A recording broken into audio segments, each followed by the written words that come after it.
Hello friends, welcome back my YouTube channel. आज हम पढ़ेंगे सरसों की खेती।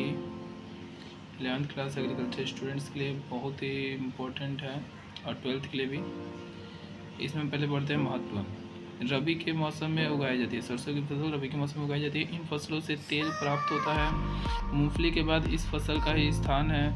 तेल का प्रयोग शरीर की मालिश के लिए, चमड़े और लकड़ी के सामान पर लगाने के लिए तथा साबुन और रबड़ के निर्माण के लिए प्रयोग किया जाता है। इसकी इसकी खल्ली में 30 से 35% प्रोटीन की मात्रा होती है। सरसों के तेल में 40% प्रोटीन की मात्रा होती है। ये ऑब्जेक्टिव में पूछता है, पिछले साल पूछा था। आइए आगे देखते हैं।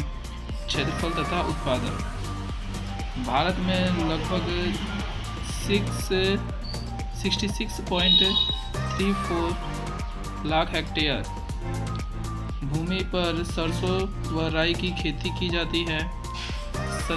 75 से 80 लाख टन उत्पादन मिलता है। भारत में राई तथा सरसों उगाने वाले राज्य पंजाब, राजस्थान, उत्तर प्रदेश, हरियाणा, मध्य प्रदेश, गुजरात हैं। याद कर लीजिएगा। जलवायु इसको कैसी चाहिए? सरसों व राई की फसलों के लिए ठंडी तथा शुष्क जलवायु की आवश्यकता होती है। ठंडी तथा शुष्क जलवायु की।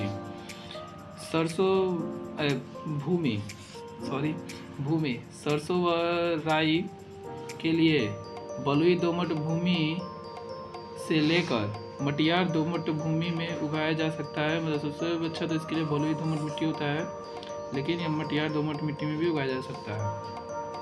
भूमि का पीएच मान सिर्फ 6.5 से लेकर 7.5 के बीच में होना चाहिए। आइए आगे देखते हैं। उन्नति प्रजातियां। इसकी कौन कौन सी प्रजाति होती हैं? भूरी वाली सरसों जाती है, उसके लिए होता है BS2, पूसा कल्याणी, किरण, BS9 इत्यादि। पीली सरसों के लिए type 151, type 42, K88, YS24, UB22, ये भी एक प्रजाति है। इसका लेकिन उतना उपयोग नहीं होता है, इसको छोड़ दीजिएगा। वरुणा 3 इत्यादि। राई तथा राया अथवा लाहा, यह तीनों में से क्रांति, वरुणा, प्रकाश, कृष्णा, करिश्मा, वरदान, वैभव, नरेंद्र, राई, लाहा 101, ये नरेंद्र राई का ही है। नरेंद्र राई 2501। खेत की तैयारी। पहली जुताई मिट्टी पलटने वाले हल से तथा 2-3 जुताई देसी हल से करके पाटा देकर खेत को भुरभुरा बना लेना चाहिए। बुआई का समय व बीज की मात्रा। बुआई का समय अक्टूबर का प्रथम सप्ताह या 1 अक्टूबर से लेकर 15 अक्टूबर तक। बीज की मात्रा कितनी होनी चाहिए? 1 हेक्टेयर के लिए 5 से 6 किलो बीज पर्याप्त होता है। तो 5 से 6 kg प्रति हेक्टेयर। इसमें आगे देखते हैं खाद एवं उर्वरक। गोबर की सड़ी या कंपोस्ट खाद 15 से 20 टन प्रति हेक्टेयर। खेत की तैयारी के समय, खेत की जुताई के टाइम पे इसको दे देना चाहिए।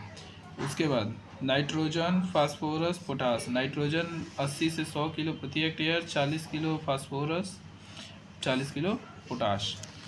सिंचाई। सरसों एवं राई में 2 सिंचाई की आवश्यकता होती है। प्रथम सिंचाई बुआई के 40 से 55 दिन के बाद, मतलब फूल निकलने से पहले, उसी की अवस्था में, जैसे कली बनता है उसी टाइम पर। दूसरी सिंचाई दाने भरते समय। रोग नियंत्रण। इसमें रोग होते हैं पौध आद्र पतन। ये रोग फफूंद के कारण होता है। इस रोग के कारण बीज भूमि के बाहर अंकुरित होने से पहले ही मर जाता है और जमीन में ही मर जाता है। रोकथाम के उपाय।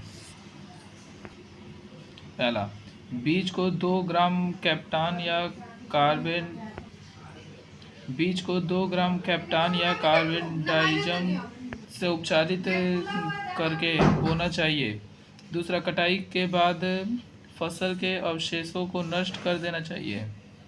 सफ़ेद गेरुई, ये रोग फफूंद के कारण होता है। इस रोग के कारण पौधे की निचली सतह की पत्तियां पर सफ़ेद फफोले जैसे पड़ जाते हैं। सफ़ेद गेरुई रोग के रोकथाम के उपाय: स्वस्थ बीज का प्रयोग करें। फसल पर 0.2% डाइफोलिटान या इंडोफिल M45 का छिड़काव करें बीज पर। कीट नियंत्रण: सरसों की आरा मक्खी, ये कीट है। इस कीट की भिंडार भूरे मटमैले रंग की होती है। ये पत्तियों में छेद करके जाती हैं और पत्तियां छलनी के टाइप की हो जाती है। इसके नियंत्रण के लिए 1.3% लिंडेन धूल का 20 से 25 किलोग्राम प्रति हेक्टेयर दे देना चाहिए, छिड़काव कर दें। माहू या चैंपा, यह कीट सरसों एवं राई की फसल को बहुत अधिक हानि पहुंचाता है। ये हरे रंग के छोटे छोटे कीट होते हैं। शिशु व वयस्क दोनों नुकसान पहुंचाते हैं। इसके नियंत्रण के लिए 1 लीटर मोटा सिटकास 25 EC का प्रयोग करें। ये दवाई का नाम है।